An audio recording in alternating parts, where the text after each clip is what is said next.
Salaam ala Sayyidina Rasulullah. Scholars and brothers, Assalamu alaikum wa rahmatullahi wa barakatuh. Just like to narrate one hadith of the Prophet sallallahu alaihi wasallam. Sayyidina Anas radiallahu anhu narrated the hadith, the hadith Bukhari.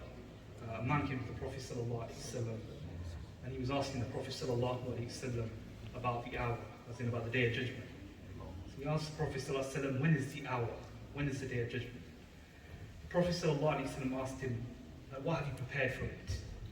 And this man said that I prepared nothing, but I love Allah and I love the Prophet sallallahu alaihi wasallam. I love the Rasul sallallahu alaihi wasallam. And the Prophet sallallahu alaihi wasallam said that you will be with the one whom you love.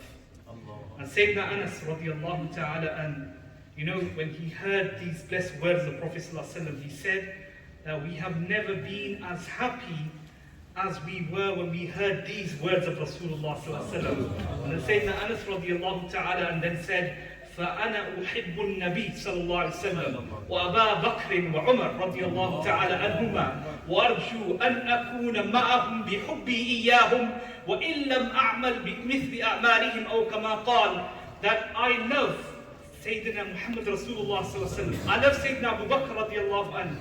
I love Sayyidina Umar radiallahu anhu. And I hope that I will be with them because of my love for them, even though my deeds are not like theirs. So my brothers and sisters, the whole purpose of these gatherings is what? Is out of love for Rasulullah sallallahu alaihi wasallam. Love is a thing of the heart. So this life is all about increasing our bond and our connection with the Prophet sallallahu alaihi wasallam. The closer we are to Rasulullah sallallahu alaihi wasallam in this life, the closer we will be with him sallallahu alaihi wasallam in the akhirah. Allah subhanahu wa ta'ala bless us all with tawfiq. وصلى الله على سيدنا محمد صلى الله عليه وسلم وعلى آله وصحبه.